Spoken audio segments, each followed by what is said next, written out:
Oi, pessoal. Vamos dar continuidade à nossa tarde. Agora a gente vai ter uma palestra que vai, acredito, contribuir muito, pensando nessa continuidade do que foi a sessão de comunicação, que a gente conheceu práticas de professores que trouxeram outras epistemologias e referências. E a gente está aqui agora com o Luiz Rufino, que ele é professor da UFRJ, do Instituto Multidisciplinar, doutor em Educação pelo PROPED da UERJ, mestre em Educação e graduado em Pedagogia pela UERJ.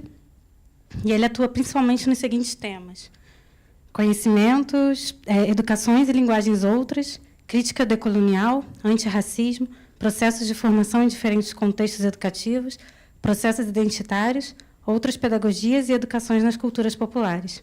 E aí a palestra dele agora vai trazer para a gente sobre Exu e a pedagogia das encruzilhadas, sobre conhecimentos, educações e pós-colonialismo. Obrigada. Boa noite a todas e todos. Primeiramente, eu queria agradecer, né, o convite da instituição, falar da minha alegria de estar... a gente, acho que há um mês atrás, há 2 meses, eu não lembro exatamente, mas a gente teve uma oportunidade de fazer uma fala apresentando essa proposta, apresentando esse trabalho, que é resultado de uma tese de doutorado em educação aqui na instituição. E hoje eu retorno aqui, né, para essa conversa especial, porque tem uma motivação que eu acho que merece ser chamada a atenção aqui, que é o fato da gente estar dialogando com professores, né? E, nesse sentido, eu queria iniciar a minha fala fazendo uma fala de desagravo, né? Não aos professores, mas a determinadas circunstâncias que nos enlaçam a esse momento que a gente está vivendo. É curioso que eu estou recorrentemente falando de forma pública e os desagravos eles sempre têm que estar vindo, sempre tem que estar falando, né? Um fato, né, um acontecimento que vem já se constituindo ao longo de décadas, né, que talvez não seja surpresa para as comunidades de terreiro, que são as violências praticadas às comunidades de axé, vamos falar assim, né? É fundamental que nós, da educação, da política, da ética, né, pensando a educação como um fundamento primeiro dessas 2 esferas, da política e da ética, a gente se atenha a esse debate e responda de maneira responsável a esses grupos que estão sendo violentados de forma sistemática, né? Ao contrário do que a gente pensa, a ação que se dá para com esses grupos, ela não é fruto simplesmente de uma problemática no campo da intolerância religiosa, né? É importante que a gente fale, que a gente ressalte que as violências cometidas às populações de terreiro, que vieram à tona nesse ano de 2007, porque a gente teve aí a captação de imagens, né, a divulgação em massa desses ocorridos, elas sejam compreendidas como atos de terrorismo e crimes de lesa humanidade. É importante que a gente frise isso e reconheça essa problemática como de responsabilidade de toda a sociedade brasileira, né? E por que se pratica violência para com as comunidades de terreiros? Para que se destrói terreiros? Mais do que a gente possa pensar, como eu já coloquei, não se situa meramente numa problemática religiosa, numa problemática do campo da tolerância. Se constitui por parte de um projeto colonial, secular, estruturalmente e estruturantemente racista. Então, é importante que a gente frise esses 2 aspectos. Hoje nós temos aí uma série de violências, uma onda crescente do fascismo social que se assenta na colonialidade, né? O que seria a colonialidade? A manutenção das esferas de poder do projeto colonial, né? É importante, então, que a gente ressalte, nessa primeira fala de desagravo, esses aspectos. As violências cometidas aos terreiros como parte, né, do racismo epistêmico, ou seja, do racismo da produção de subordinação, de violência sistemática a complexos de saberes outros, né, fora desse projeto dominante.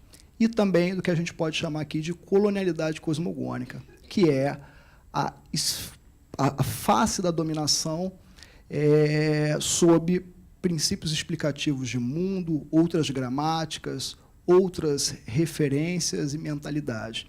Então, essa é a primeira fala de desagravo, que se linka a uma segunda, muito recente e muito pertinente diante da motivação desse encontro, né, que é o desagravo ao manifesto racista do secretário de Educação do município do Rio de Janeiro. É fundamental que a gente traga para o nosso debate o alargamento não meramente da manifestação como parte de uma pessoalidade, como parte de uma identidade particular de indivíduo XY, mas como parte da estruturação de um pensamento social brasileiro. Então, reivindicar a essa altura do campeonato, a essa altura de lutas, e aí a gente pode falar de luta até como reivindicação de uma espiritualidade, já que hoje a gente marca aí a lembrança, né, a memória sobre João Cândido, a gente tem que pensar que é inadmissível alguém que ocupe o lugar de fala da educação pública se manifeste de tal forma, né? E por que é inadmissível? Porque o fundamento primeiro da educação é a ética, né? E aí não a ética meramente como uma baliza moral, mas a ética como a forma que eu respondo aos outros, como que eu respondo o outro com a minha própria vida. Essa talvez seja a dimensão primeira da educação. Nós, não à toa, sempre pensamos a educação como parte de um projeto civilizatório, de um projeto escolar, de um projeto de socialização do ser em determinados aspectos do conhecimento, sendo que a gente esquece que o fundamento primeiro da educação é a ética naquilo que nos designa enquanto seres políticos, né? Então, quando um indivíduo que responde coletivamente se manifesta dessa forma, é fundamental que a gente reivindique a problematização dessa fala e a problematização da sua responsabilidade. O combate ao racismo é uma problemática ética, não é uma problemática da população negra, é uma problemática da população branca, porque é ela que se beneficia, se privilegia desse sistema de poder. Então, é fundamental que nós, que trabalhamos na educação, que estamos na educação, nos manifestemos de forma contrária a essa fala e toda forma de pensamento e ação que se coaduna a ela, na medida que somos responsáveis por uma educação antirracista. Então, eu queria colocar o início da minha fala a partir dessas duas menções de desagravo. Tá? Queria pedir desculpa e licença para vocês para abrir o caminho a partir disso, mas eu acho que não poderia passar sem que a gente mencionasse esses dois pontos. Dando início à apresentação dessa fala de hoje, eu quero que vocês guardem 3 questões com vocês, né? 3 questões que devem ser aí guardadas no pé de orelha de vocês, porque a gente vai retornar nelas lá no final. A primeira seria o que é educação, né? A segunda seria o que é Exu, ou pode ser também quem é Exu. E a terceira seria o porquê pensar uma pedagogia, né, um projeto político, ético, poético, encarnado por Exu. Essas são 3 questões que a gente vai voltar lá no final, a partir de tantas outras que eu vou levantar agora. E aí, a questão que eu acho que seja fundamental para toda a reflexão nossa, enquanto seres, né, enquanto existências praticantes de mundo, é levantar uma indagação, uma cisma primária, uma cisma radical sobre o que marca o nosso tempo. Essa é uma pergunta que a gente tem que fazer. O que marca o nosso tempo, né? E ali a gente tem ali uma ilustração que é da obra do poeta antilhano Aimé Césaire, na sua obra O Discurso sobre o Colonialismo, né? Então, não é à toa que ela está linkada a essa pergunta, que também não é minha, é do Aimé Césaire, né? O que marca o nosso tempo? E o Césaire, junto com um grupo de pensadores, né, junto com toda uma tradição crítica acerca do projeto colonial, vem a colocar algumas questões para a gente, que eu vou desdobrar a partir de 3 pontos, né? Eu vou colocar como perspectiva, como hipótese, para que a gente pense a marcação desse tempo a partir das esferas do colonialismo, da colonialidade e da decolonialidade. É importante que a gente considere o seguinte: a nível de disposição conceitual, esses 3 pontos eles parecem organizados dessa forma, mas eles são integrantes e motrizes de um único sistema, né? Então, colonialismo, colonialidade e decolonialidade, eles fazem parte do mesmo sistema e do mesmo regimento de operação, né? E aí, o que seria o colonialismo, no meu ponto de vista? O colonialismo ele seria um projeto de morte. Ele seria um projeto que incute, né, que produz o esquecimento, o desencante, o aniquilamento e a humilhação. O fundamento desse projeto é o substantivo racial, ou seja, a raça e o racismo, e os seus contratos de dominação.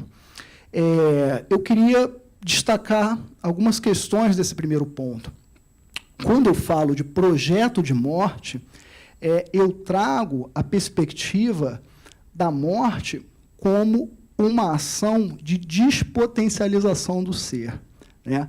A morte, nesse caso, seria uma problemática filosófica que vai produzir não só o esquecimento, né, o desvio, mas vai produzir também a capacidade de não conseguirmos agir diante da nossa própria capacidade de ser, né? O que eu estou querendo dizer em relação a isso?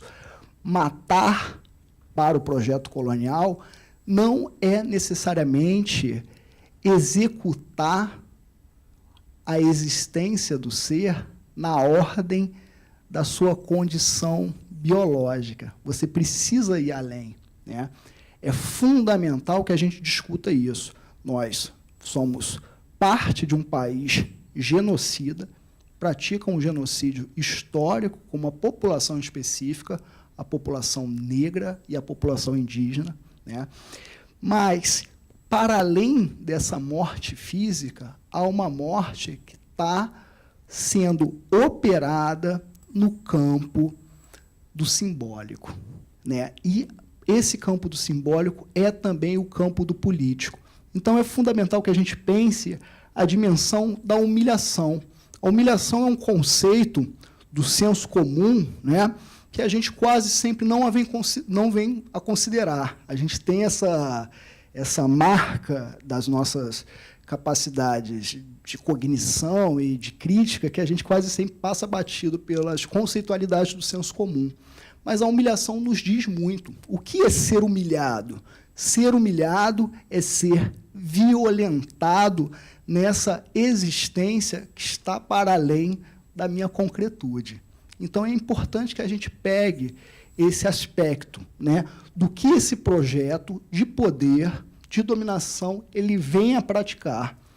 E aí eu trago a dimensão dessa contratualidade racial como um conceito do filósofo Charles Mills, um filósofo negro americano.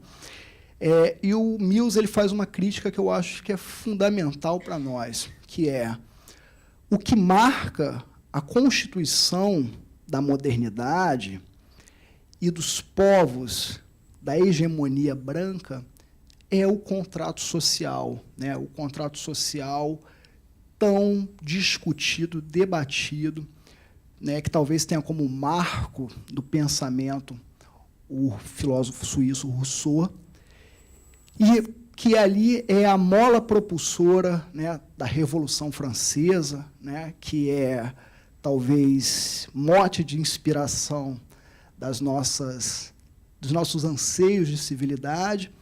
E o que o Mills vai falar é o seguinte: o contrato social ele está para as populações europeias, está para a modernidade, está para o projeto ocidental, em detrimento da contratualidade racial de todo restante, né? Ou seja, pensar a humanidade, né? E aí não é à toa que a gente vê o absurdo, a aberração da ideia de consciência humana como uma própria contradição, né? Pensar a humanidade é logo pensar quem não é humano. Essa que é a discussão que o contrato de dominação ou o contrato racial do Charles Mills coloca para a gente.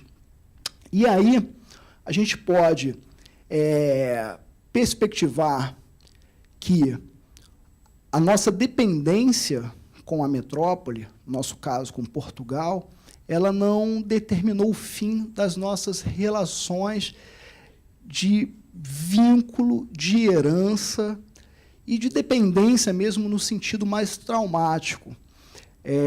A colonialidade, então, ela seria o aspecto conceitual, seria o conceito que marcaria a continuidade dessa relação de domínio. E aí eu venho tratando a colonialidade a partir de um conceito que eu chamo de marafunda colonial. O que seria a marafunda colonial? A marafunda é um termo próprio da cultura do jongo, das macumbas cariocas, da umbanda, que traz para a gente a ideia, a noção de sopro de desencante, de mau agouro, de feitiço, né? De um ataque para a despotencialização do outro a partir de uma praga rogada. Então, a marafunda colonial seria os efeitos que perpetuam o assombro do espectro de dominação nas dimensões do ser, do saber e do poder. E aí, o que seria a decolonialidade? É importante que a gente pense que algumas pessoas tratam a decolonialidade como uma total ruptura, como uma total destruição desses parâmetros coloniais que persistem no gerenciamento da vida comum. Eu venho perspectivando, tratando a dimensão da decolonialidade como a capacidade de resiliência e transgressão, né? Então, é importante que a gente pense que o colonialismo nos marcou, nos produziu, está na ordem de uma constante alteração. Nesse caso, a descolonização ela seria uma busca, um retorno não necessariamente possível, né? Porque nós já fomos alterados, nós já somos marcados pelo trauma. Então, como que a gente gerencia uma ação outra para romper com essa lógica de subordinação? Através da nossa capacidade de se reconstituir a partir dessa experiência de trauma e transgredir com os parâmetros de poder que nos submetem, nos mantêm sob os limites dela. E aí, continuando nessa perspectiva do que marca o nosso tempo, né, a pergunta feita pelo Césaire, esse nosso tempo ele é marcado por produção constante de desvios existenciais, desmantelamento cognitivo, desarranjo das memórias, subordinação dos seres, na produção do trauma, na paralisia de um mundo soterrado pelos cacos de destruição, né? E aí surge uma segunda questão, né, que aí, no caso, se dá a partir dessa pergunta feita pelo Césaire, e que eu trago para vocês, eu formulo para vocês, que é: qual é a saída diante desse modelo radical de violência? É importante que a gente assuma esse termo. O colonialismo, a colonialidade, a manutenção dessa ordem de subordinação é um sistema radical de violência. Qual é a saída que nós temos diante dele? E aí, o Césaire, ele nos aponta um caminho que aparece no texto dele, aparece na reflexão dele, aparece na sua crítica, aparece na crítica de muitos outros autores, e talvez seja o elemento chave, o elemento primeiro da implicação da educação enquanto uma ação ética. Vocês lembram que eu perguntei para vocês lá no início o que vem a ser a educação. Antes da gente tentar responder ou tentar encontrar um caminho sobre o que seja, é fundamental que a gente pense a educação e o campo pedagógico como um lugar de invenção de seres. Nesse sentido, a saída diante do modelo radical de violência perpassa pela invenção de novos seres, né? Há um momento da obra do discurso sobre o colonialismo que o Césaire ele revela para a gente, ele ressalta para nós todas as marcas que o colonialismo produziu, né? Os estupros, os genocídios, os epistemicídios, o que a gente pode chamar de um semiocídio, né, que seria o assassinato de gramáticas, os ataques de diferentes ordens, o assombro, a perpetuação dessa neurose. E ele fala, a saída que nós temos para dobrar isso, esse projeto, perpassa pela invenção de novos seres. A gente não se reconstitui, né, a partir do que nos sobrou meramente. Precisamos nos inventar novamente. E aí eu coloco como caminho para essa invenção dois lugares, né, dois campos de poder, de potencialização do ser, que é a educação e o conhecimento. Como conhecimento, eu vou pensar que toda prática social é também uma prática de saber, e aí a validação e a regulação sobre o que é ou não conhecimento é um fundamento político que baliza o colonialismo e o racismo epistemológico. Romper com a colonialidade cosmogônica, que é aquilo que eu mencionei na minha fala de desagravo, é um ato de valorização da vida em sua diversidade e imanência. É importante que a gente pontue, talvez nunca antes, o debate epistêmico, né, esse termo que advém do campo da filosofia, para a gente pensar a teoria do conhecimento, o lugar dado para a produção, para a validação, para a regimentação dos critérios de rigor do que diz que é ou não conhecimento, é fundamentalmente um lugar político.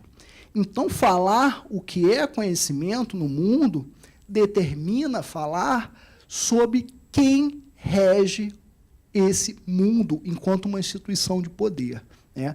Então, é fundamental que o debate epistemológico ele não seja simplesmente um debate fetichista, um debate de caráter exclusivo de um determinado grupo social que venha a discutir a sua problematização numa esfera muito distinta, né? E aí eu faço isso não me isentando da crítica, me colocando no balaio na medida que eu estou dentro da universidade, estou dentro desse lugar de produção de conhecimento. É fundamental que a gente reveja a crítica epistêmica a partir de outros lugares de enunciação. Então, é o seguinte, é retornar àquele ponto que eu estou colocando primeiramente. Toda prática social é uma prática de conhecimento. Aquilo que diz que é ou não é necessariamente uma problemática da ordem do saber. É uma problemática, primeiramente, política, engendrada num projeto de dominação. E esse projeto de dominação tem cara, cor, tem gênero, tem toda uma série de identificações. E aí, a educação ela tem que ir por esse mesmo caminho. Pensarmos educação enquanto um fenômeno tecido entre vida, arte e conhecimento. A educação, nesse caso, vai emergir como um princípio ético, como eu já coloquei aqui. Então, a sua implicação primeira é a preservação da vida em sua diversidade e imanência. Os processos educativos emergem como circulação de experiências orientados por uma ética responsiva. Eu trabalho com as disciplinas do campo da filosofia e a educação, e com o curso de pedagogia. E é uma questão recorrente que eu trago para os estudantes.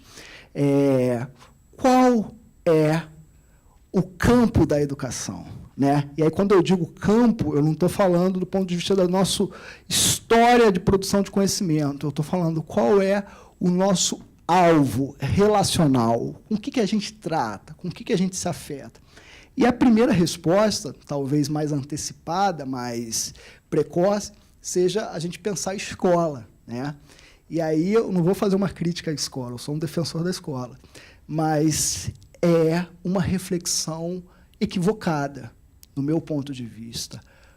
O campo da educação, a substância primeira da educação é o humano, é a humanidade. Né? A escola ela é um projeto curricular de civilidade dentro daquilo que se compreende enquanto humanidade. Existem formas de se viver a educação, de se afetar por ela, que não seja necessariamente dentro dessa agenda curricular. Né? Então, é algo que eu percebo recorrentemente, porque muitas vezes nós falhamos na nossa crítica à escola, porque a gente isenta a dimensão daquilo que a encarna. Daquilo que a encarna. O que encarna a escola, o que encarna todo o projeto institucional de educação é demasiadamente humano. Né? Então, pensar a educação como um fenômeno de humanidade é fundamental que a gente traga o debate dela para o campo do conhecimento, da arte e da vida. Vamos jogar até a vida para o primeiro ponto. E aí, a tal da pedagogia das encruzilhadas. Né? O que viria a ser a pedagogia das encruzilhadas? O que eu tenho para dizer para vocês, de forma antecipada e reduzida, de forma resumida, é que a proposição dessa pedagogia outra, ela não se firma como um método específico de aprendizagens, mas como uma ação de responsabilidade na reinvenção de novos seres. Esses serão novos seres erguidos a partir dos cacos da experiência colonial. É fundamental que a gente coloque, né, ou talvez realoque, ou rediscuta, revise, critique a dimensão do pedagógico, não meramente como o lugar do fazer a partir do método, mas como lugar do pensar o fazer ou fazer o pensar. Né? Essa é uma discussão que eu trago para que a gente saia de uma angústia e talvez saia de uma expectativa de que os problemas que nós vivemos da ordem da ética, da política, ou seja, da educação, eles irão ser resolvidos a partir de alguma atitude específica que se compreenda numa pedagogia enquanto método. Uma pedagogia enquanto método ela compromete o fundamento primeiro da educação, que é ser um fenômeno humano e inacabado. Ou seja, o que eu estou colocando para vocês? A gente precisa desconfiar dessas pedagogias que aparecem como resolução não da problemática primeira, mas da problemática secundária, do problema da escola, do problema da disciplina, do problema do conteúdo, meramente. Né?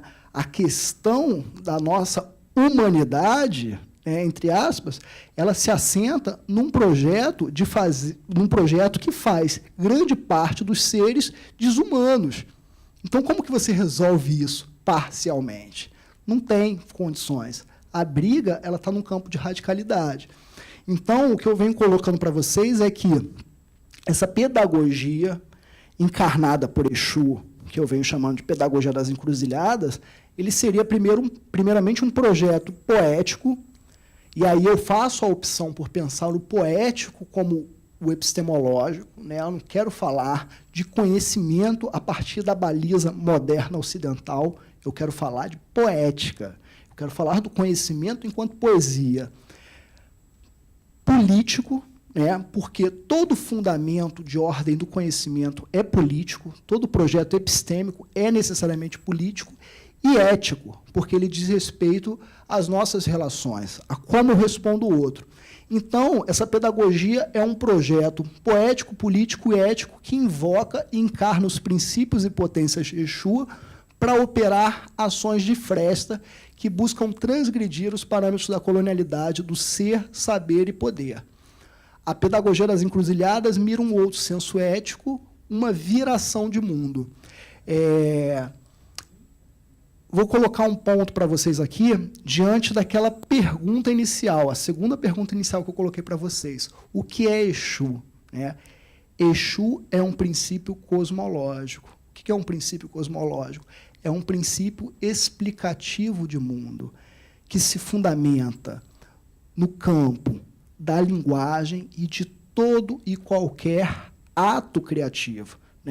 Então, Exu, como um princípio cosmológico ou cosmogônico iorubá, expandido por toda a diáspora africana nas Américas, ele fundamenta não somente uma outra explicação de mundo, como uma outra possibilidade de ser no mundo. Então, é importante que a gente perceba que o projeto colonial ele ataca diretamente essas esferas de saber, porque essas esferas de saber nos possibilitam perspectivar outras formas de ser. Exu, enquanto um princípio explicativo de mundo que trata dos fundamentos da imprevisibilidade, do movimento, de todo e qualquer ato criativo, do inacabamento, da linguagem, da dimensão ôntica, ontológica da vida, ele é uma potência devastadora para esse projeto de poder assentado em uma perspectiva monocultural, monorracional.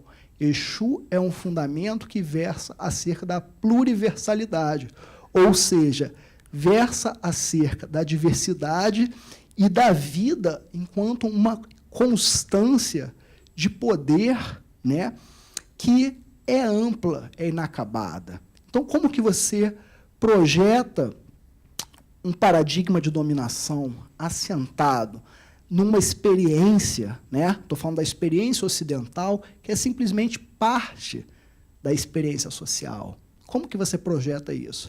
Ora, você tem que produzir como inexistente, como incredível, como menor, como subalterno, toda e qualquer possibilidade que questione os meus limites. Então, é fundamental que a gente reveja a dimensão desse fundamento.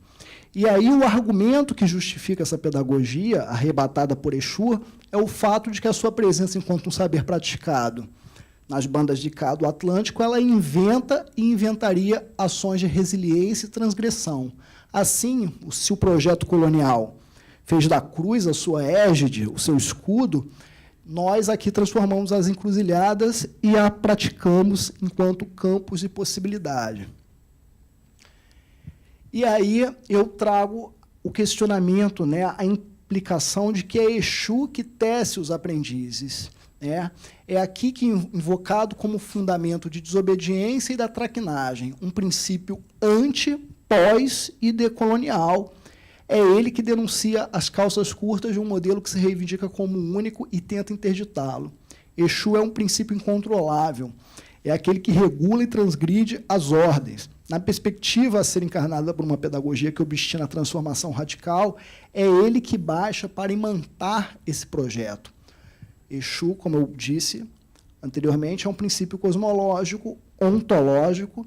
Cosmológico porque ele trata da ordem, né, do surgimento do universo, do surgimento das coisas, a ordem de funcionamento da vida. Ontológico porque ele trata do princípio acerca dos seres. Epistêmico porque ele trata acerca do princípio do fundamento dos saberes. E semiótico porque ele trata acerca do princípio do fundamento da linguagem. Então, Exu ele vai vadiar nas barras do mundo, praticando todas essas estripulias, né, diante desses campos. E aí, como a gente vem, né, eu até aqui apresentei para vocês os argumentos, as justificativas, né, e as hipóteses que eu coloco para lançar, né, esse projeto chamado Pedagogia das Encruzilhadas. E, como uma pedagogia, né, e aí já apontando, considerando a crítica que eu fiz anteriormente, ela não necessariamente precisa prever, alcançar de forma que obstine uma totalidade o resultado, mas ela precisa apontar caminhos, né, para a sua operação, para a sua organização de atividade enquanto prática de saber. E aí o que eu coloco enquanto os fundamentos teóricos para a pedagogia das encruzilhadas? Uma série de princípios e potências de Exu que estão compreendidas na cosmogonia iorubana e nas religiosidades afro-brasileiras, né?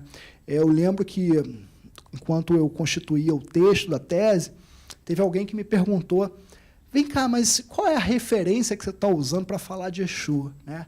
E, assim, existe toda uma tradição de produção de conhecimento dentro de um campo chamado antropologia da religião, a própria etnologia, né? Entre outros campos do saber, que já falaram sobre Exu e tem trabalhos extremamente relevantes.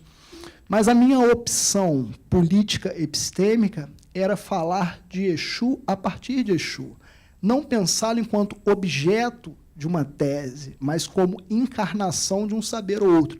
E aí eu respondi: a referência que eu estou usando é Exu. E a pessoa achou que eu estava brincando. Achou: como assim? Pô, tu está referendando Exu? Não. A existência desse saber, essa é uma argumentação que eu faço. A presença de Exu enquanto um saber praticado nas Américas, ele nos dá conta de que o projeto colonial ele não é um projeto total. Ele é um projeto de poder, um projeto que estabelece relações de poder sob desproporções de força, mas ele é um projeto que deixa brechas e que nos permite ações de resiliência e transgressão. Então, quando eu trago esses fundamentos aqui, eles são, de fato, princípios explicativos de mundo. Eles são disponibilidades conceituais para se pensar um outro mundo, né?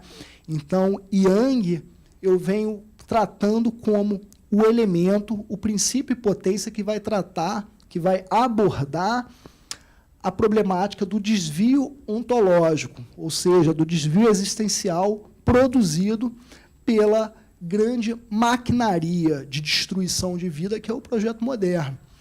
E aí, Yang é também a reinvenção do ser a partir dos cacos, né?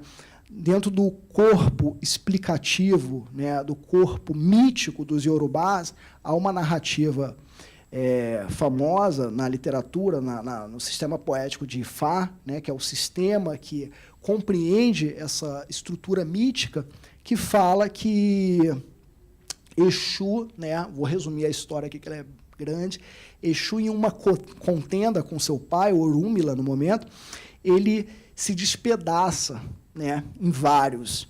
E cada pedaço desse ser despedaçado, que seria Yang, ele se reconstitui enquanto novo ser e se coloca a caminhar, né?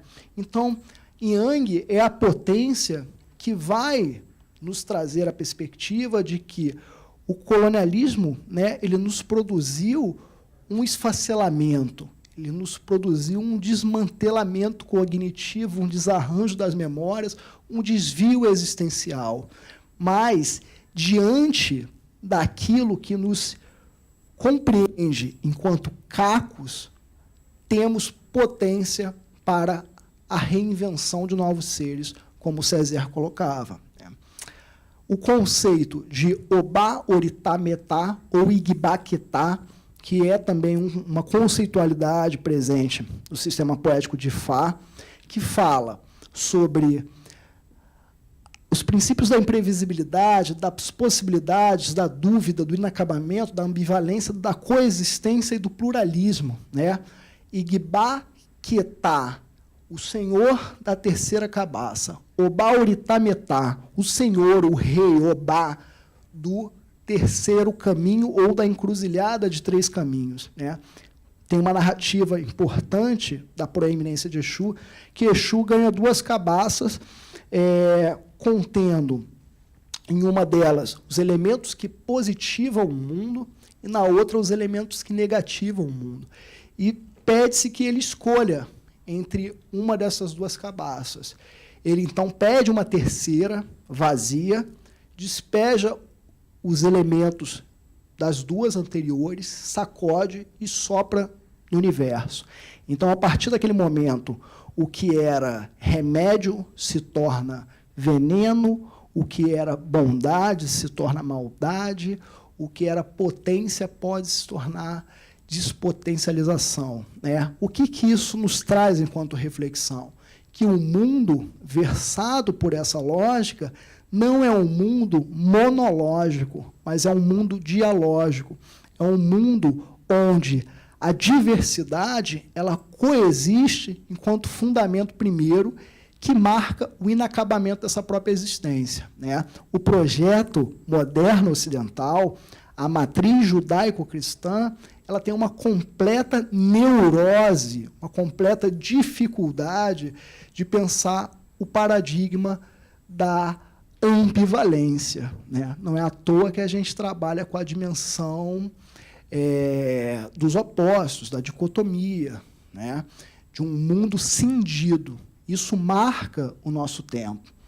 Enug Barijó, que seria o senhor da boca coletiva, a boca do mundo, a boca que tudo come, trabalha com a perspectiva das transformações radicais e dos procedimentos de encante, né? Seria aquilo que nós somos capazes de engolir e devolver como algo transformado. Elegbara e Bara, conceitos famosos e conceitos que são integrantes. Isso é importante a gente falar. Esses termos, essas conceitualidades, elas não são tipologias do arquétipo, do arqué, né, Exu. Na verdade, são potências. Exu é o múltiplo no uno. Exu é um ser pluriversal, é uma existência pluriversal. Ou seja, essas potências elas são integrantes do mesmo ser. Há uma máxima filosófica, né, um aforismo filosófico das comunidades de candomblé que diz que Exu é o um multiplicado ao infinito. Então, daí dá para a gente mensurar a dimensão dessa capacidade de integralização, né? Bara seria o senhor do poder mágico, as potências do corpo, aquilo que o corpo pode e o que o corpo dá, né? E Bara, o dono do corpo, o suporte corporal, a fisicalidade, a integralidade do ser e a não má sorte de uma razão decapitada. O que Bara e Elegbara traz para a gente enquanto reflexão importante?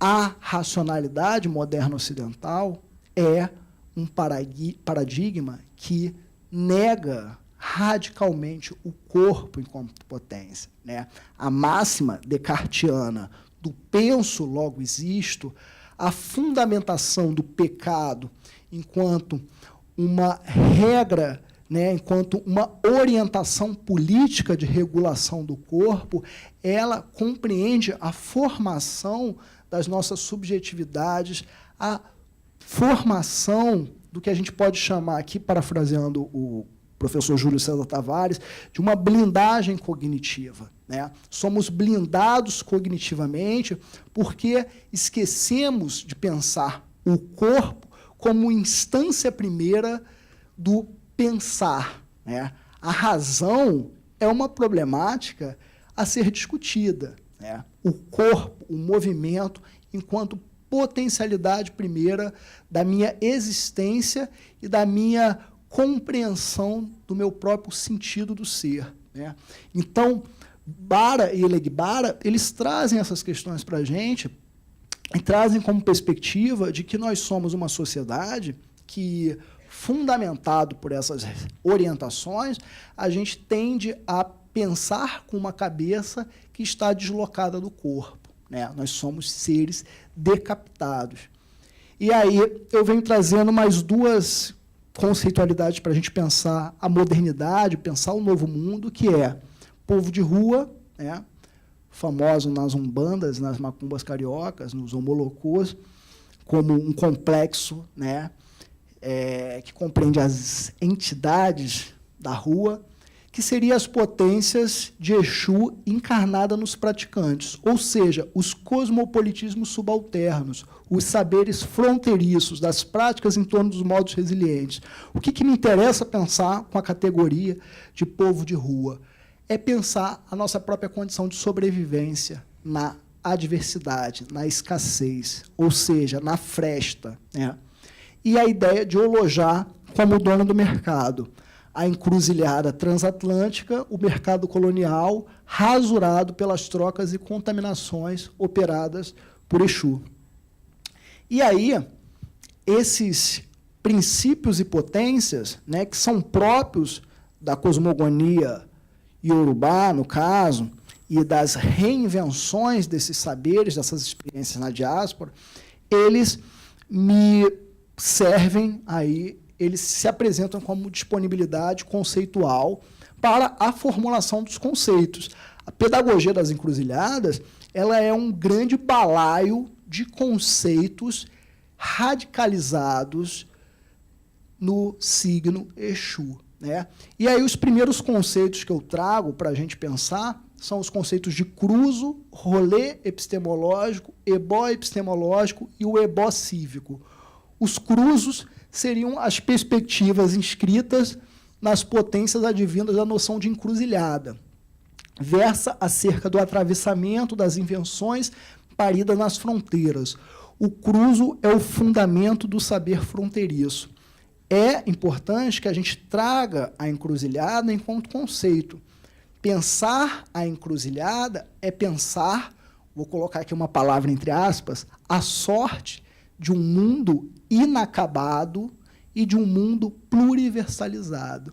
O projeto moderno ocidental, o projeto que constitui uma humanidade em detrimento de outros seres, o projeto de civilidade ocidental, branca, masculina, patriarcal, é um projeto monorracional e é um projeto linear, né? É fundamental que a gente pense a perspectiva da encruzilhada como um elemento, como uma antinomínia daquela positividade que substancia a nossa subjetividade civilizacional, né? Pensem no lugar da ordem e progresso, a encruzilhada como campo de possibilidade. E aí, a gente, perspectivando a encruzilhada como conceito, a gente pode pensar tanto os conceitos de rolê epistemológico como uma prática de desvio e avanço em relação aos saberes que se reivindicam como um único. Pressupõe a coexistência e as possibilidades de destronamento, o tombo na ladeira, a calça riada. Isso é um ponto importante para o debate epistêmico, né? A gente fala em virada epistemológica, mas eu não estou aqui reivindicando a supressão do mundo ocidental, da hegemonia ocidental, por uma outra hegemonia não ocidental. É importante que se marque isso. O Ocidente, a tradição moderna ocidental, a tradição do mundo europeu ocidental, ela é uma existência. O que se questiona aqui são as desproporções, as injustiças sociais e as injustiças cognitivas, fundamentadas pela invenção da raça e do racismo. Então, nesse sentido, o rolê ele é uma prática de desvio, né? Eu não sei se alguém aqui faz capoeira ou conhece o universo da capoeira. O rolê é um conceito próprio da prática da capoeira. É um conceito para compreender um movimento que nos possibilita operar no vazio deixado pelo outro. É um movimento tanto de defesa quanto de ataque. E o rolê ele não pode pressupor o extermínio do outro, como no jogo da capoeira. Se a capoeira fosse uma luta de finalização e não um jogo, ela teria impossibilidade de estabelecer uma relação, né? Porque eu atuo para executar o outro. Ao contrário, a perspectiva do jogo, ela traz para a gente a ideia do eu atuo para equalizar, né, as diferenças estabelecidas na relação, e hora ou outra eu vou lá e dou uma rasteira nele, dou uma cabeçada, né, mas isso tudo é contingencial e provisório, né?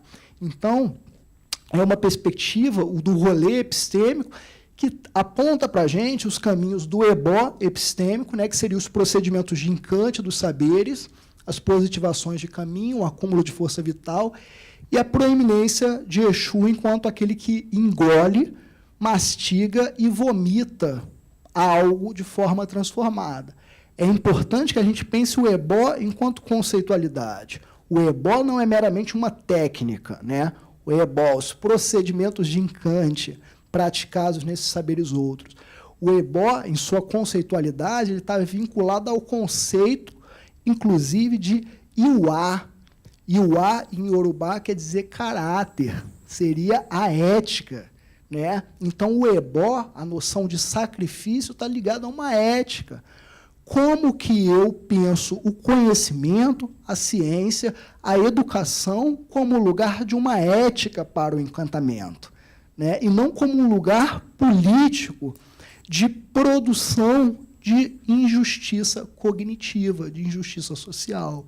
É importante que eu aponte os limites da dominação dessas esferas de saber, mas que eu reformule os caminhos enquanto possibilidade a partir de elementos que nos positivem, né? E aí, nessa perspectiva, a gente coloca o ebó não só como um ebó epistêmico, mas também como um ebó cívico. O que seria o ebó cívico? A partir de outras esferas de saber, eu proponho um reposicionamento ontológico, um reposicionamento dos seres, um reposicionamento existencial, a partir da justiça cognitiva, da invenção dos seres e a partir dos seus cargos. Coloquei ali o Césaire e o Freire, né? Vou trazer aqui uma invocação filosófica do Paulo Freire, nosso patrono da educação, famosa, muito citada no Facebook, que é a ideia de que a educação é um ato político. Todo mundo fala isso, né? A educação é um ato político, mas o que diz, de fato, a educação ser, primeiramente, um ato político? Isso é uma questão que a gente tem que perseguir. A educação, enquanto um ato político, é a educação que ela está implicada na invenção dos seres, né? E o que é inventar novos seres? É inventar para que esses mesmos sejam produtores da humanidade deles em detrimento da desumanidade de tantos outros. Essa é a questão que a gente precisa rediscutir no Freire. Não é à toa que o Freire ele está sendo aí, né, expurgado, ele está quase sendo o Exu e a corrida da fogueira em cima do Freire pela escola sem partido, né? Então, não é à toa. A gente precisa parar de citar ele no Facebook e mergulhar realmente na substancialidade que o pensamento, a obra do Paulo Freire traz, para a gente pensar essa problemática que nos é permanente, a problemática colonial. E aí, né, eu trago um ponto riscado. O pessoal que é da macumba sabe o que é ponto riscado, uma gramática, um texto, uma textualidade, para a gente pensar a operação desses conceitos. A pedagogia das encruzilhadas, discutindo a problemática racial, que é também motivação desse encontro aqui, ela traz uma reflexão para a gente acerca da diáspora africana, né? Então, a presença do ser e saber negro africano no Novo Mundo. E esses conceitos eles são diretamente vinculados a isso. Conceito de assentamento, terreiro, encruzilhada e dobra da palavra. O que seria o assentamento? Seria pensarmos a presença do saber e do espírito, vamos pensar assim, a espiritualidade, né, enquanto a imanência desse saber, a imanência dessa vida, novo mundo, a partir da ideia de um chão comum, de uma base estruturante que identifica e alinhava as práticas de saber da diáspora africana. Pedra que fundamenta o encante e que reverbera as potências de manutenção e perpetuação da vida. Uma esteira que trança pertencimentos e saberes. O terreiro, nesse caso, ele romperia com a dimensão estritamente física do que a gente compreende enquanto terreiro, né, enquanto um território, para pensar o tempo, espaço em que o saber é praticado. Práticas de espaço, o corpo como o primeiro terreiro. É fundamental que a gente perceba que o projeto do Novo Mundo, assentado na invenção da raça e do racismo, ele produz uma desterritorialização do ser, do ponto de vista das suas existências, mas também ela produz uma desterritorialização da relação do ser com o tempo e com o espaço, ou seja, com o chão, com a terra. Como que você inventa essa outra relação? Primeiramente, você inventa a partir do seu próprio corpo. O corpo é o seu primeiro terreiro, é o seu primeiro estado de ser no mundo. E o que o corpo produz, a gente pensando aqui na perspectiva até do Spinoza, né, o filósofo, aquilo que o corpo pode, as potencialidades do corpo, o corpo inscreveria a produção de outros espaços, de outros locos existenciais. Quando eu fiz a minha fala de desagravo lá no início, falando das violências aos terreiros, é exatamente isso. Você hoje destrói terreiro porque você sabe, esses grupos supremacistas sabem que os terreiros são espaços de reinvenção do ser, são espaços, primeiramente, de cura, né, desse desvio incutido. Ou seja, você destrói a possibilidade de reconstituição desse arqué, desse ser primeiro. A encruzilhada, ela traz para a gente aquilo que eu já coloquei, os caminhos enquanto possibilidades, e ela traz o fenômeno da diáspora africana a ser pensado pelo Atlântico, né, o Oceano Atlântico, enquanto uma encruzilhada. Os riscados das travessias transatlânticas encruzaram o oceano e a experiência de despedaçamento é também a experiência de reinvenção, né? E aí tem um outro conceito, que é o conceito de dobra da palavra, que ele é importante para a gente pensar a condição do ser em diáspora, do ser em exílio, do ser, né, em desterritorialização, como também um fenômeno potencial, né? Não estou falando que isso é bom, mas estou falando que isso gera uma reação para a produção da noção de plurilinguismo e de polirracionalidade, ou seja, a capacidade de ser leitor e escritor em múltiplas linguagens, inventar e inventariar múltiplas gramáticas, né? A gente pode trazer novamente aqui o exemplo dos terreiros de candomblé. Quando você canta um xirê, né, um rito, você não simplesmente está trabalhando com a dimensão da invocação da palavra como uma mera metáfora para recontar aquela atividade, mas você experiencia a dimensão do ser mítica, a dimensão do ser primeiro, numa outra racionalidade, né? Se você faz isso nesse mundo, você pensa a partir de uma razão que ela está numa condição de duplo, né? É importante que a gente perceba isso. O ser de terreiro, o ser praticante, vamos pensar assim, da capoeira, o ser quilombola, o ser indígena é ser em condição de contingência de uma outra possibilidade de pensar o mundo, de pensar as existências. Não é à toa, gente, que a gente vai ter aí o Estado colonial brasileiro, a bancada ruralista, a bancada da Bíblia, a bancada da bala, tão implicada, né, na expansão do latifúndio, na manutenção do genocídio e na manutenção e expansão da conversão. Né? Isso é um dado categórico para a gente pensar isso que eu estou falando. Novamente, os pontos riscados. Essa é uma questão importante. A gente frequenta, se a gente for pensar a produção intelectual, principalmente da antropologia, né, brasileira, no que tange às religiosidades, você pega os textos lá do início do século passado, e até hoje, né, até recentemente, é um pensamento preservado.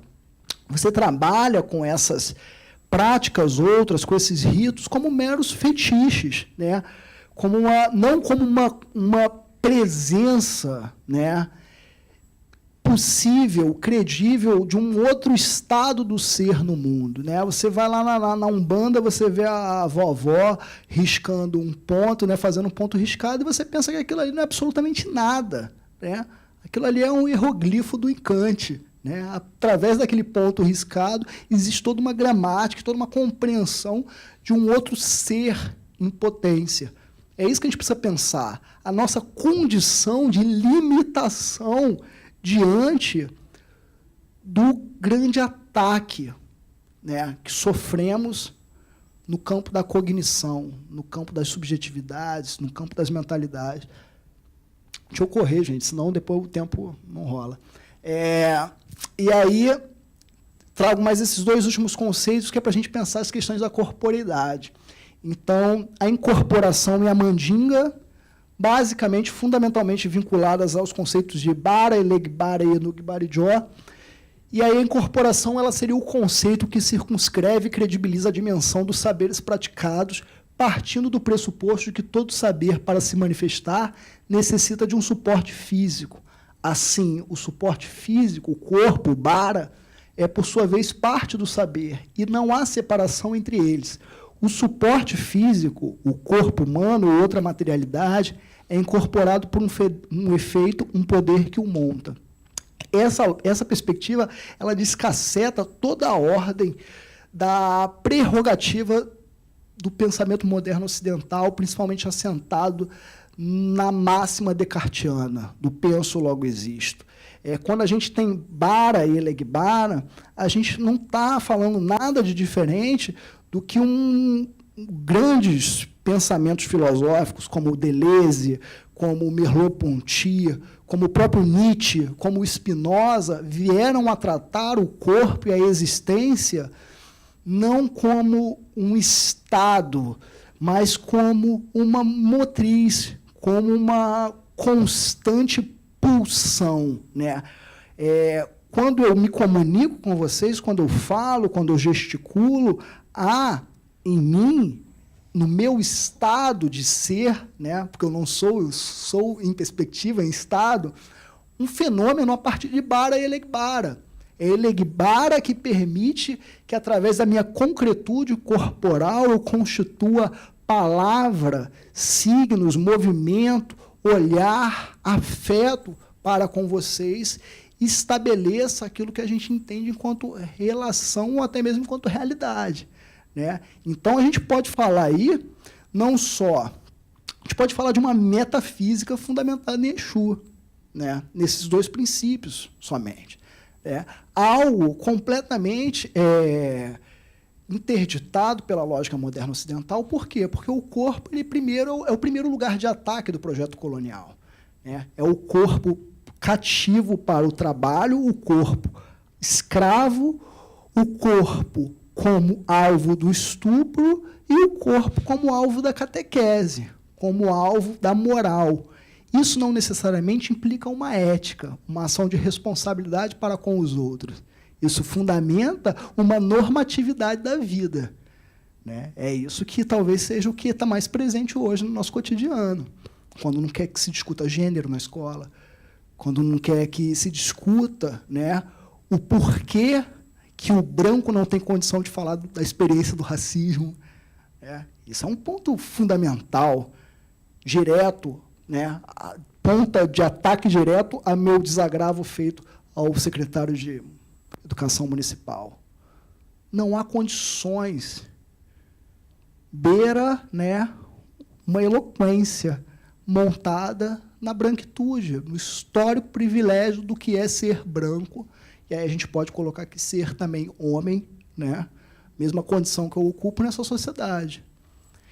A mandinga, nesse caso, ela ressalta os aspectos ímpares que estão vinculados aos saberes corporais envoltos às atmosferas mágicas, únicas e intransferíveis, que configuram aquele tipo de saber, que não pode ser traduzido por outras textualidades que não sejam as pertinentes aos limites da própria manifestação, somente enunciada no rito, na performatividade, em consonância com os elementos que compõem a dimensão da magia.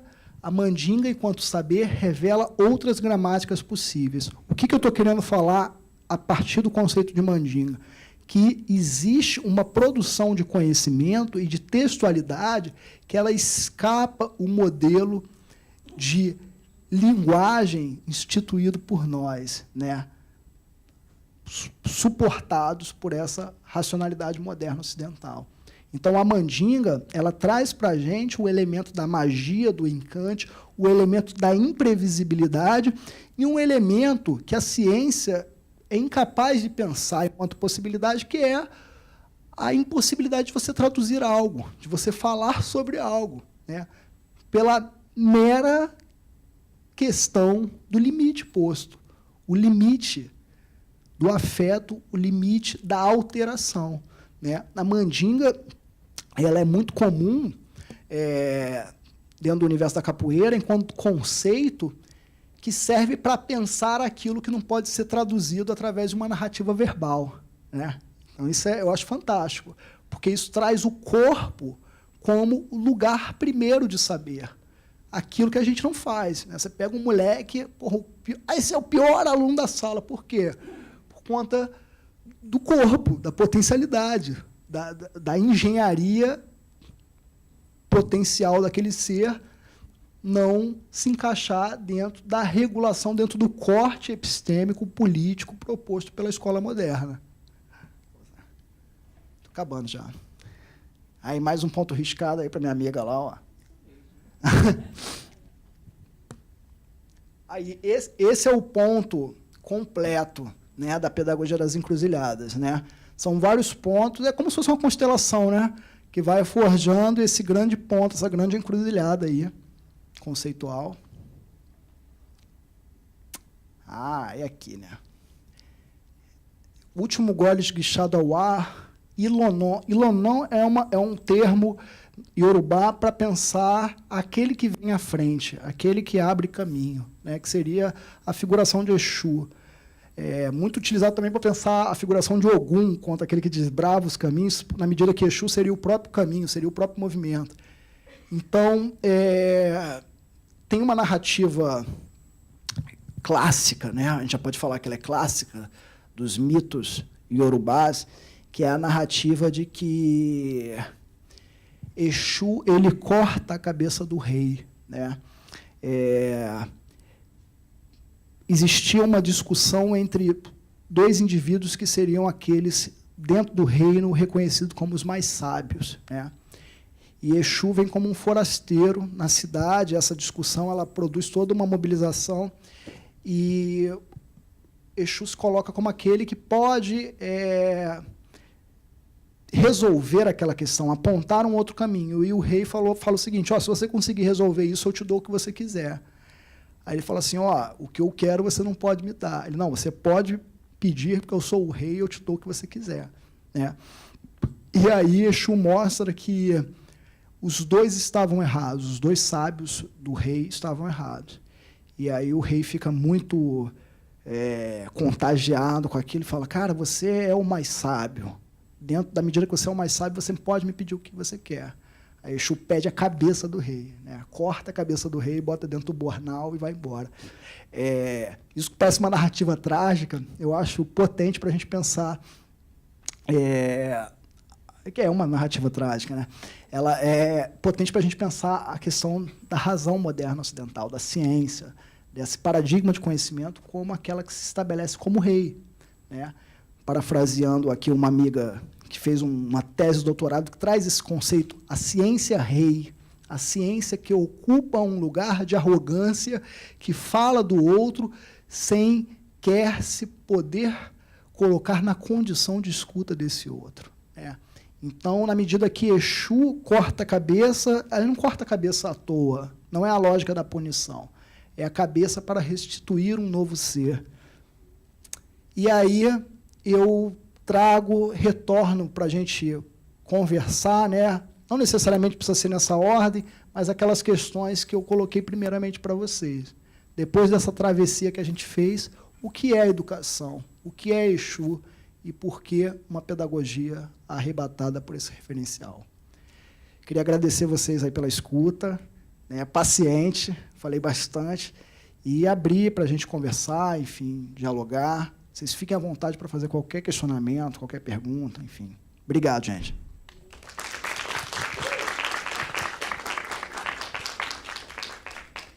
Obrigada, Rufino, pela pedagogia da encruzilhada, que acho que, como você trouxe dessa pedagogia, para a gente desconfiar das pedagogias que são métodos, que vêm como métodos, acho que a pedagogia da encruzilhada não é, ela é vida, né? Ela emerge dessa, e ela está implicada com o que você falou, que é a primeira implicação da educação, que é a vida, né?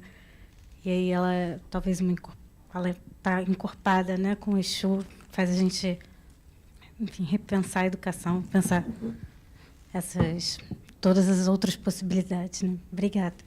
E aí a gente pode continuar a conversa. Acho que essas 3 perguntas e tudo está pulsando aqui, né?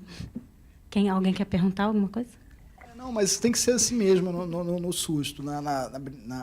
Eu acho que isso é algo que a gente precisa pensar, um novo arranjo de como conversar sobre as coisas, né? Exu, como eu coloquei ali, Exu, ele forja, ele monta os aprendizes, né? Eu acho que pensar essa dimensão do conhecimento, da educação, perpassa por algo que... Eu, durante muito tempo, trabalhei com as comunidades jongueiras. E aí, os jongueiros, eles tinham uma coisa interessante no seu sistema de pensamento, no seu pensar, na sua filosofia, né? São filósofos, que é a cisma, né? Você tem que cismar, você tem que desconfiar, né? Você tem que negaciar. Eu acho que esse é um princípio que talvez a gente nega, né? A gente se poda, se pole. Esse polir não tem que ser um polir de nos conter, mas tem que ser um polir de nos pluriversalizar, né? De nos ampliarmos. Eu acho que é por isso que Exu é uma figura tão pouco discutida, mas tão encarnada, e talvez ele esteja aí praticando essas traquinagens, né, que é próprio do seu caráter, da sua ética, né, nos desencadeirar, nos deixar inconformados. Enfim, nesse sentido, vocês fiquem à vontade para falar o que quiserem. Enfim, também, se não quiserem falar, está ótimo. Boa noite. Meu nome é Janaína e eu fiz há pouco tempo atrás o meu trabalho de conclusão de curso, e foi também sobre essa temática de Exu. Eu achei muito interessante quando você coloca povo de rua também dentro da pedagogia da encruzilhada, porque, assim, dentro dessas novas relações que se criaram, né, a partir desse processo de escravização e tudo mais, eu achei super interessante o que você disse, que a gente tem que pensar que surge uma coisa nova a partir, ou seja, já não tem mais aquela história de antes, né? Você tem uma coisa completamente diferente agora. Apesar de existir um pouco desses mitos, né, de que porque o candomblé é a raiz, e aí o orixá, e aí o Exu estaria mais voltado para a raiz, e o povo de rua, as entidades, os Exus e as pombagiras, né, dentro aí do ritual da Umbanda, principalmente, seria uma coisa mais afastada e tudo. E, bom, são diversas coisas, assim, eu vou tentar organizar o pensamento, acho que isso é bem próprio de Exu mesmo, essas confusões, né, para a gente sair colocando tudo para fora para depois organizar. E o trabalho que eu fiz foi sobre um Exu que ficou muito famoso na década de 70, junto do aparelho dele, que era a Mãe Cacilda de Assis, que é o seu 7 Encruzilhadas Rei da Lira.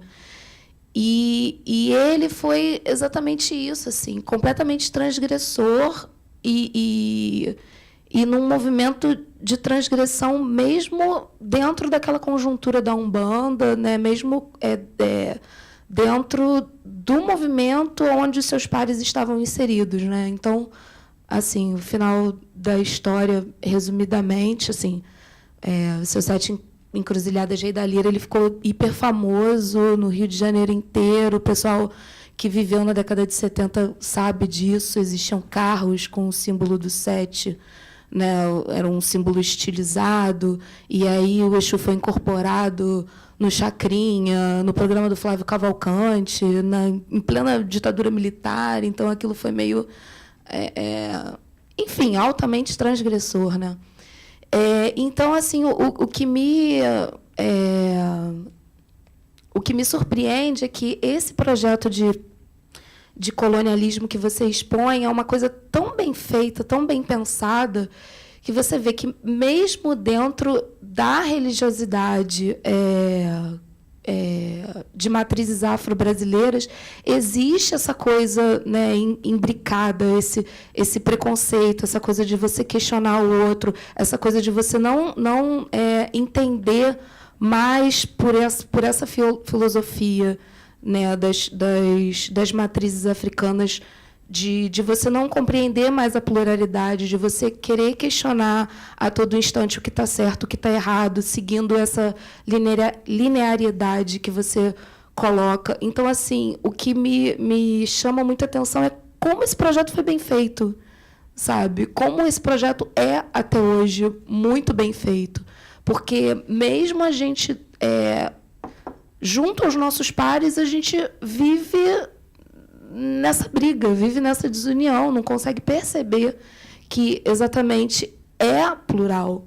Toda essa religiosidade das diversas matrizes africanas, que já não são mais matrizes africanas, são matrizes afro-brasileiras, porque tem toda essa mistura, é plural, sabe? E a gente até hoje permanece nessa discussão do que é o certo, do que é o errado, do que...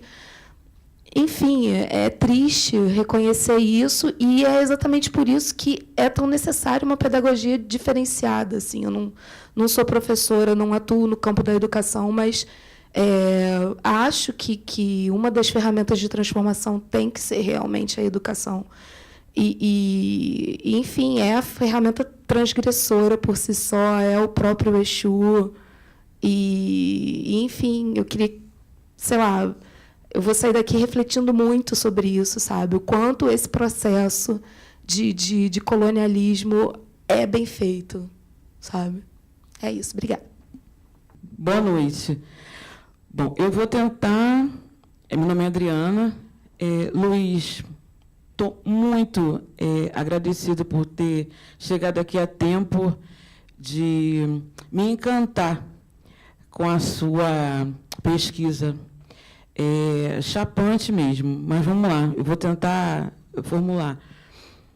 Eu sou pedagoga, recém-formada pela UERJ e pela modalidade EAD, né, pelo CEDERJ. Mas eu venho de uma trajetória profissional da comunicação, né, primeiro na publicidade, depois no jornalismo, e, paralelamente, todo um trabalho de educação, como educadora social, às vezes como voluntária e às vezes como consultora ou produzindo mesmo alguns projetos socioeducacionais em ONGs para a juventude, mulheres negras e tudo mais. E eu escolhi, aos 45 anos, de fazer pedagogia, já meio cansada dessa batida da comunicação, né, que um dia está quente, um dia está frio, um dia está quente, um dia está frio.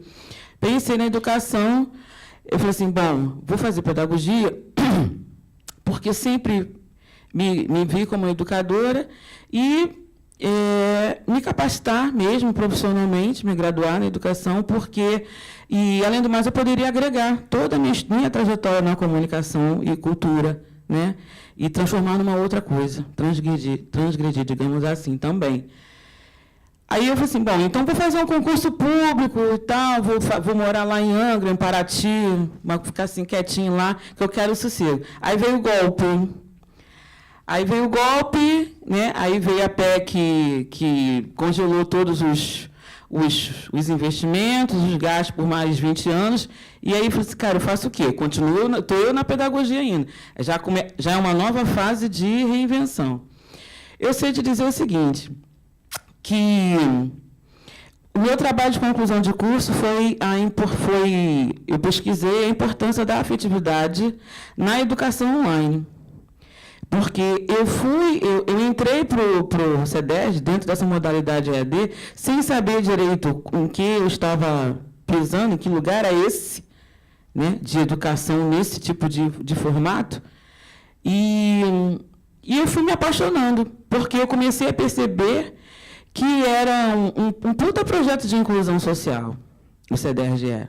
Posso até explicar depois que é um consórcio de universidades públicas e tal.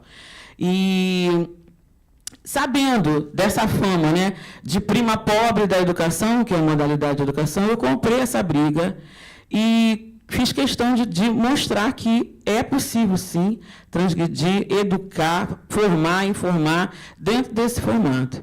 Tanto que eu trouxe à tona uma monografia que foi super bacana, me deu um tesão imenso de fazer, deu um trabalho danado, e provar que existe, sim, afetividade dentro dessa modalidade de educação. E aí estou eu nessa movimentação, né, pensando o que eu ia fazer depois disso tudo. E aí eu fui parar numa instituição, fazendo estágio, num programa de aprendizagem de jovens para cumprir essa lei, né, da aprendizagem. Fui lá porque tinha que fazer um estágio mesmo. E me vi numa outra situação espetacular. E está aí uma coisa que a gente também tem que pensar daqui para frente. Com essa aprovação do tal do MedioTech, a gente sabe muito bem que projeto está em curso com isso, o que querem fazer com essas gerações futuras. Né? Desobrigando o ensino da história, de filosofia, de educação artística, de música, né? De educação física. Quando o Estado te desobriga a ter esses componentes curriculares, quer dizer muita coisa. E aí eu vou parar justamente num lugar desses, de formação profissional de jovens. E eu chego lá e começo realmente a fazer uma bagunça mesmo nessa história. Porque a gente recebe todo um material didático, imaginem vocês, completamente encaixotados, né? Porque é isso que eles querem, aquela visão, não, você vai ser técnico, seu sucesso é assim, vai ter que ser assado. E eu chego lá, faço essa bagunça toda, e é todo dia uma bagunça diferente, não há rotina, e tem sido um trabalho encantador. Eu estou muito extasiada com tudo isso que você trouxe à tona, porque, na verdade, eu me achava uma discípula de Paulo Freire. Eu nunca tinha, embora eu seja completamente apaixonada por Exu, eu não tinha parado para fazer essas associações todas que você fez com requinte assim, espetacular. Então, assim, é incrível. Já me vejo dentro dessa pedagogia da encruzilhada, já me vejo uma praticante, sem saber... eu não vou dizer que o nome que você deu seria reduzir a importância do trabalho que você fez, né? Claro. Mas é isso. Esse é o caminho. Exu é caminho. Obrigado por isso. Boa noite. Boa noite. Eu queria fazer só um comentário sobre a relação com a cruz e a encruzilhada, porque eu pensei muito o corpo nesse símbolo, nesses dois símbolos, que a cruz, ela, ao meu entender, ela só se faz cruz porque ela fica em pé, né, nesse sentido vertical, né? A ponta, a menor para cima, e a maior, que é a cabeça, né? Aliás, a menor para cima, que onde fica a cabeça, e as partes dos braços, aquela cruz mesmo cristã que todo mundo já conhece. Então, quando pega essa cruz em que o corpo fica naquele lugar vertical, quando traz aquilo para horizontal, e você pode botar várias cruzes uma do lado da outra, ela se torna uma encruzilhada. Se torna, quando se junta, você pode pensar que aquilo se torna caminho, se torna outra maneira de você pensar essas interseções. Então, como que o meu corpo ele fica nesses dois símbolos? Ele só se dá real, ele só se dá-se cruz quando ele fica em pé. Então, ele não tem muito para onde ir, a não ser essa ascensão para um lugar que sempre é um céu, digamos assim. Uma terra onde ele não vai, só sobe. Então, quando a cruz desce, então ele tem caminhos. Ele por si só caminha, ele faz as suas escolhas, inclusive ele é o dono dos seus pés, né? Ele não tem para onde ir. Ele tem para onde ir, mas na verdade não se prende àquilo que te empurra para subir. Então eu pensei muito nessa maneira de relacionar o corpo e principalmente dar a escolha, e logo eu entendo que a educação, nesse sentido, ela se dá como individualidade mesmo, de escolha e de se conhecer nesses caminhos que se dão a partir de que quando eu imaginando, quando estou numa encruzilhada, eu olho para frente, eu olho para o lado, eu olho para o outro, e se eu estou na encruzilhada é porque eu vim de um outro caminho. Então, isso se dá também numa maneira de se conhecer, porque se eu estou vindo de um lugar, eu tenho que me perguntar por que eu vim desse lugar e para onde que eu vou. E, logicamente, isso se injeta numa teia, numa rede que as encruzilhadas se dão, e logo penso... Enfim, é o corpo nesses dois símbolos aí. Então, vamos lá. Primeira questão da Janaína, né? Tem assim, Janaína, ao longo do trabalho que eu fiz, das questões que eu venho pesquisando, assim, eu nunca me formei enquanto um pesquisador de um determinado campo, né? Não sei se isso é bom ou se isso é ruim. Então, assim, todo o meu trabalho, toda a minha discussão, ela sempre foi... muito atravessada, né? Então, eu, durante muito tempo, estava estudando as culturas populares, mas sempre nessa perspectiva de pensar as performances, pensar o pensamento, que seria essa indagação primeira da filosofia, né? Então, caí no jongo para pensar o jongo como uma filosofia da linguagem. Daqui a pouco estava estudando mercado popular, né? Estudei o mercado ver-o-peso, no Pará, e aí estudando a capoeira, as religiosidades, enfim. Então, nesse meu trabalho de Exu e a pedagogia das encruzilhadas, tem muita gente que acha que o locus, né, de emergência dessa potência é, primeiramente, os contextos religiosos afro-brasileiros. De fato, eu passo por eles. Passo pela Umbanda, passo pelo Candomblé, mas eu passo por tantas outras coisas, assim. Eu, ao longo da pesquisa de doutorado e ao longo das coisas que eu tenho dado continuidade, eu tenho trabalhado muito com a dimensão do cotidiano. Talvez o meu grande campo de estudo seja o cotidiano. Então, eu estudei, de fato, assim, as pessoas na rua. Eu morava no Estácio ali, então tinha essa rotina de muito, pessoal do jogo do bicho, bêbado, botequim. Então, assim, era um estudo de vagabundo mesmo, assim, no bom sentido, no sentido do João do Rio, no sentido benjaminiano, né? Um estudo de vagabundo no sentido de você se disponibilizar para o acontecimento ordinário, o acontecimento do cotidiano. E, assim, eu tenho pensado... isso que a gente pode perspectivar como um complexo civilizatório afro-brasileiro, afro-diaspórico, sei lá o quê, é como uma invenção cruzada, né?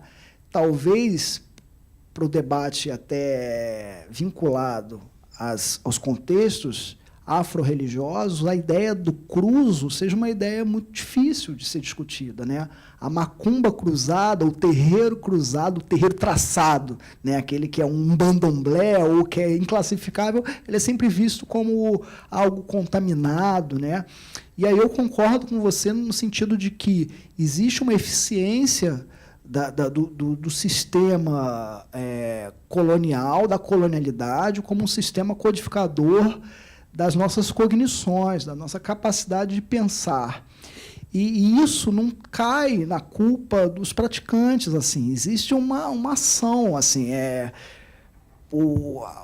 a própria ciência, as relações que foram estabelecidas no ponto de vista de políticas do conhecimento, né? E como eu venho falando, todo o conhecimento como uma forma de política, elas trouxeram ao longo da história. Se a gente for pensar lá, o Arthur Ramos, o Nina Rodrigues, todos esses, Silvio Romero, né, todos esses pensadores, que foram os mesmos pensadores do ideal eugênico no Brasil, né, na constituição de uma presença superior pautada pelo ser branco em detrimento das marcas negro-africanas, esses caras investiram muito nos estudos sobre religiosidade, né? Mas não porque os interessavam esses sistemas de pensamento, esses sistemas simbólicos, porque, para eles, esse era o espaço que justificava o que eles chamavam de um animismo fetichista desses grupos, né? Então, esses caras também investiram, né? Foram os nossos grandes primeiros etnógrafos brasileiros, e investiram também muito na concepção da contribuição da presença da marca étnica dos iorubás, né, como uma marca de superioridade entre os próprios povos africanos.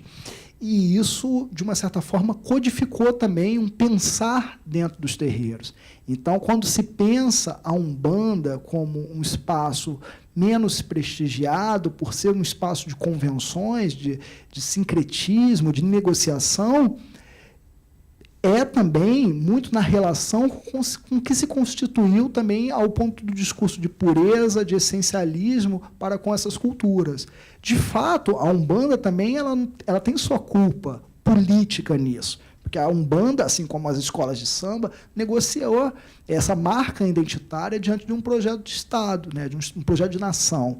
Eu estava lendo no outro dia os documentos referentes ao primeiro congresso umbandista no Brasil, o congresso de 1938, e assim, a gente vê coisas absurdas, coisas que hoje você só escuta falando na boca do secretário de Educação do Rio, né, ao ponto de você pensar uma superioridade racial, você constituir uma justificação do desmantelo dessas marcas identitárias a partir de um certo cientificismo que o espiritismo kardecista trazia. Enfim, no meu ponto de vista, assim, do que eu vejo, do que eu pesquiso, eu acho que existem, enfim, essas operações que, de uma certa forma, classificam, instituem hierarquias dentro dos próprios grupos, dentro das próprias culturas, né, subalternas, mas isso tem que ser relativizado na medida que a gente tem um projeto colonial que se mantém em completa sustentação e crescimento, né? Então, assim, é uma discussão que eu acho importante se fazer, ser pensada, até quando essas diferenças, de fato, elas os aproximam ou elas os colocam, né, em condição de oposição e sempre tendo uma dimensão responsiva com o outro, né, ética e de responsabilidade na promoção dessa crítica. É importante que se faça isso. Como que eu resolvi isso, né, e como que eu busco resolver isso? Eu não sou um pesquisador, eu não proponho pensar tudo isso que eu apresentei para vocês a partir da religião X, Y ou Z. Né? O que me propõe, o que me mobiliza, o que me impulsiona é pensar as potências, a potência do saber, a potência da presença. Né? E aí eu lembro, isso foi um aprendizado in loco. Né?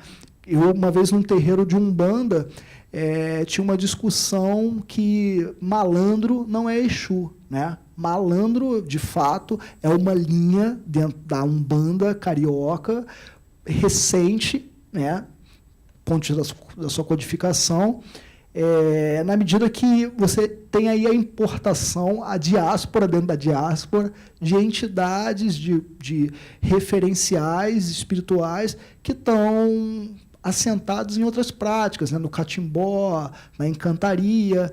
Então, o seu Zé Pilintra, ele é um encantado a primeiro momento, né? Ele não seria um Exu como o seu Tranca-Rua das Almas, mas seu Zé Pilintra baixa na gira de Exu, né? E uma vez no terreiro, as pessoas discutindo, duas pessoas discutindo, mas pô, malandro não é Exu, não pode cantar isso para agora, que agora está cantando para Exu, não vai cantar para malandro. E aí chegou uma entidade e falou assim, rapaz, quem é você para falar quem é Exu? Exu é o que quiser ser, né? E essa ideia, essa máxima, você tem que trabalhar isso como uma máxima filosófica, Exu é o que quiser ser. Exu que quiser ser dimensiona a potência dessa espiritualidade, e eu estou falando espiritualidade como ente, né?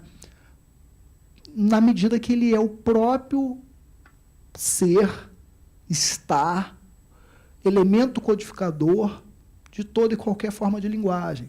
Então, assim, Exu, ele opera em toda forma de comunicação. Exu, né, ele opera na boca do baleiro no trem, ele opera na pregação do outro, entende? É claro que isso não dimensiona a questão política do que é a representação de Exu para os cultos afro-brasileiros. Isso é importante que a gente demarque. Isso demarca uma questão do ponto de vista fenomenológico, né? Fenomenologicamente, o Exu ele está imantado na existência de tudo, principalmente do humano, né? Eu trabalho com um debate dentro do universo da capoeira, que é sobre o pensamento de Mestre Pastinha, que Mestre Pastinha pensou uma filosofia toda centrada na perspectiva do que Exu é dentro da cosmologia iorubana, entende? Agora, sim, será que Mestre Pastinha estava falando sobre isso diretamente? Não, estava falando subjetivamente. Se ele está falando subjetivamente, já é um dado exusíaco do seu próprio sistema de linguagem, né? E aí tem coisas assim que a gente precisa alargar os nossos debates. Assim, o seu Sete da Lira é uma figura fenomenal, porque era um Exu que ficou super popular, né, porque virou um Exu midiático, uma entidade midiática, e era um Exu que, a rigor, era católico, né? Começava a gira, baixava, rezando Ave Maria, né? Se reconhecia, não, eu sou uma entidade católica e tal.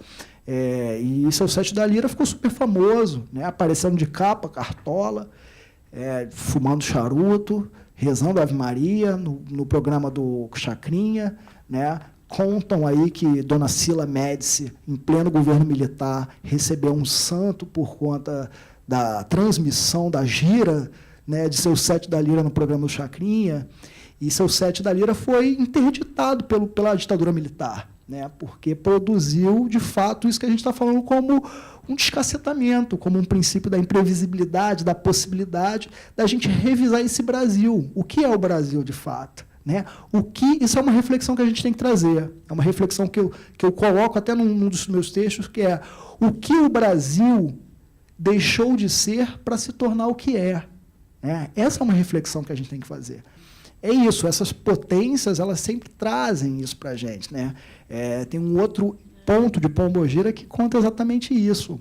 Pombogira, Alaroê, Mojubá, ela é Exu, é Pombogira, ela é Odara. Odara é um princípio cosmológico de Exu na poética Nagô, o senhor da alegria, o senhor da festa, aquele que traz a potência do Aió, o estado de alegramento do ser. Quem faz isso é Odara. Ela é Exu, ela é Odara. Quem tem fé nessa lebara? Quem tem fé nessa lebara? A lebara é a potência do corpo. O que seria Pombogira, então? Pombogira é Exu?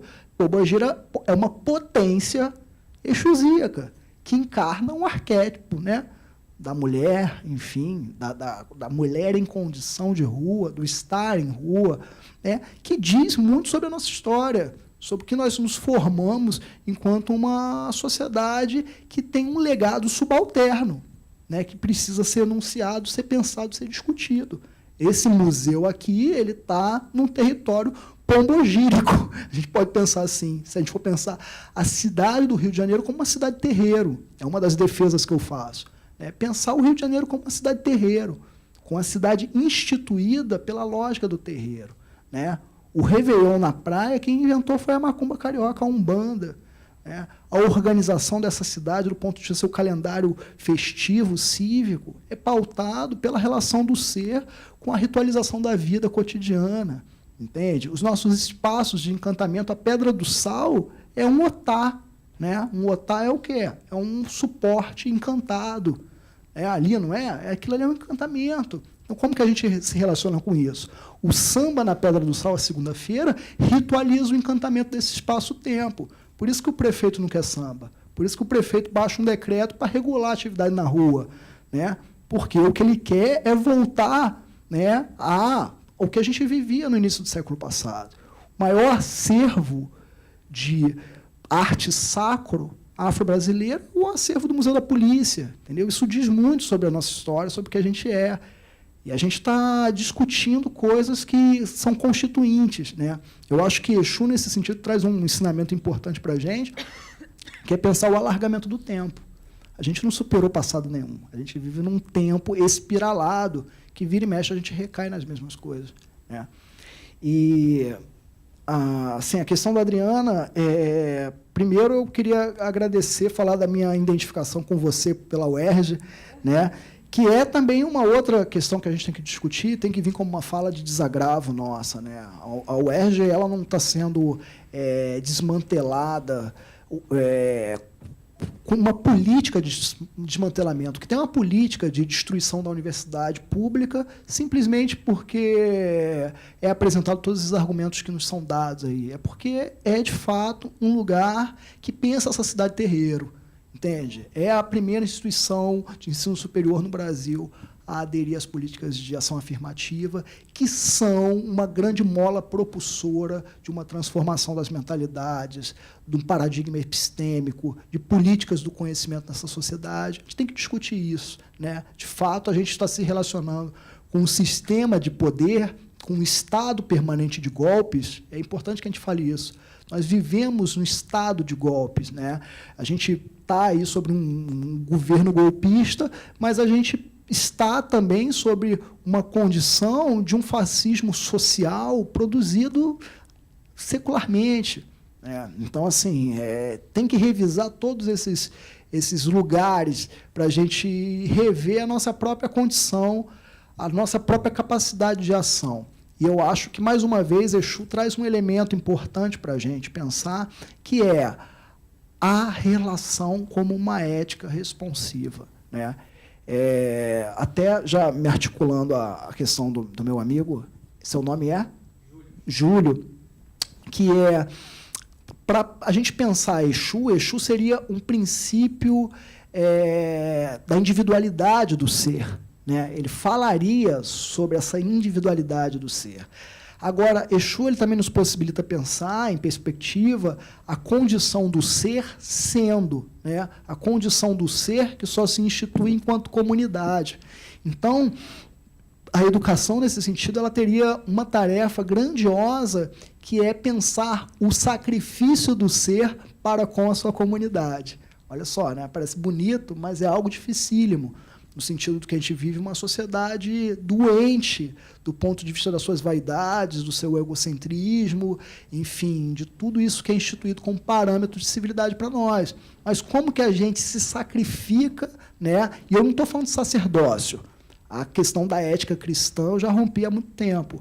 Eu estou falando de responsabilidade. Como que nós praticamos o sacrifício no sentido do ebó, de caminho, enquanto potencialidade, de positivação do caminho, na ordem de que o que eu faço da minha vida não é meramente somente de entendimento meu, de satisfação minha, é problemática do outro.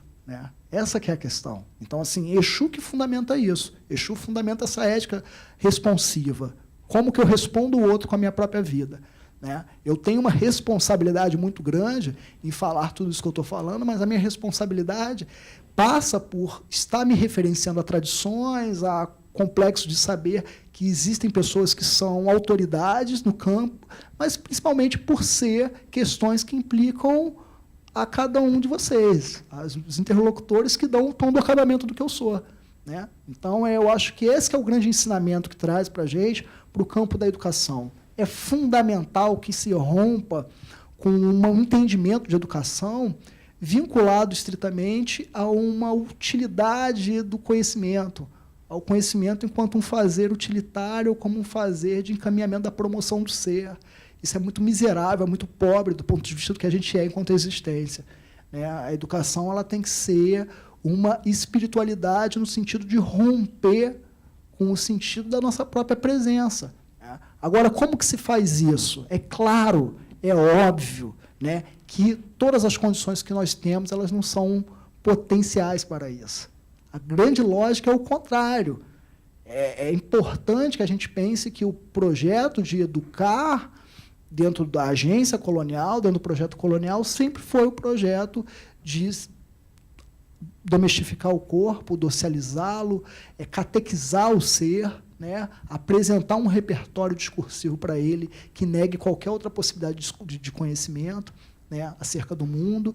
E eu acho assim, que a cruz ela tem um quê de encruzilhada, né? E Cristo tem um quê também desse poeta, dessa força poética da encruzilhada, na medida que essa cruz ela nos diz algo acerca do sacrifício, mas não é um sacrifício em torno de um amor cristão, né? Um amor instituído simplesmente por aquilo que nós temos que superar e amarmos uns como Deus nos ama, sei lá como. É questão da responsabilidade, é questão do limite que o outro me dá, entende? E isso não é uma forma de fazer proselitismo, isso é uma forma de você pensar essa tradição a partir de uma problematização filosófica, entende? Eu acho que nós precisamos avançar nisso, né? Então, quando eu coloco a questão da cruz, da encruzilhada, é fundamental que a gente também discuta o caráter político desse símbolo na sociedade brasileira, na sociedade latino-americana, né? E na sociedade africana também,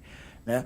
É fundamental que a gente diga, esse símbolo foi o símbolo que edifica aldeias queimadas, centenas, milhares, milhões de seres dizimados, né? Não é à toa que se constitui, né? Você pega um perímetro como o centro do Rio de Janeiro, olha a quantidade de igreja que se tem, né? Então, assim, é um projeto de captura da significação, dos sentidos da vida, muito massificado, né?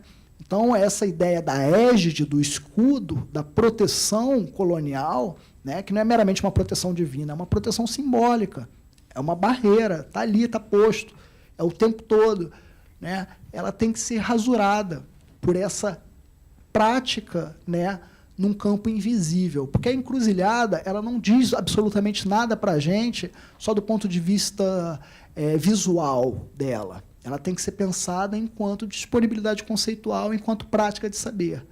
Mais importante do que a encruzilhada é você ter noção do que se pratica enquanto saber nela, né?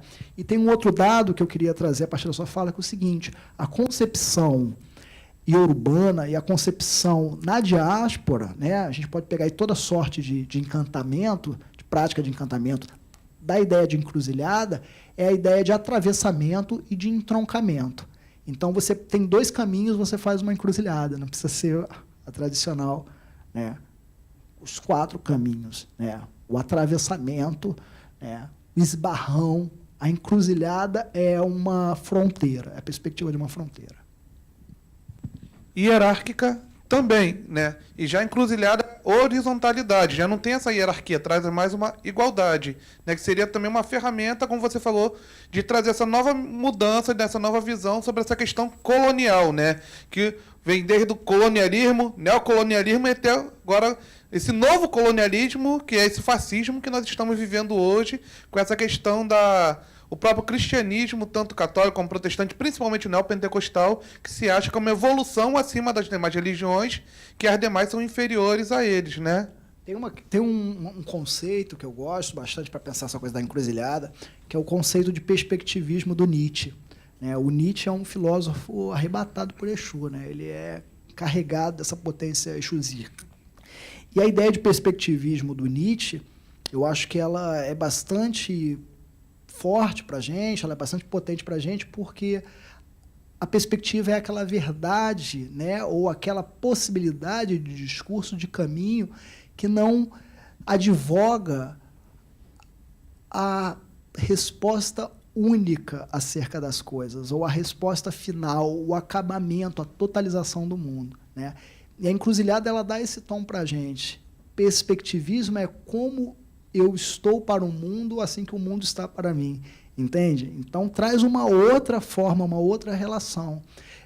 A cruz cristã, ela não traz um perspectivismo, ela traz uma compreensão de que é o caminho, a verdade e a luz, né? Então, assim, é uma outra forma de pensar o mundo. São sistemas, formas de ser, sentir, vamos colocar o sentir na frente. Sentir, ser, pensar o mundo distintas. A gente precisa navegar nessas múltiplas formas aí. Então, é fundamental que a gente pense isso. A encruzilhada enquanto uma perspectiva. Obrigada, Rufino, mais uma vez por tudo. E obrigada também à presença de todo mundo hoje aqui na jornada. Parabéns.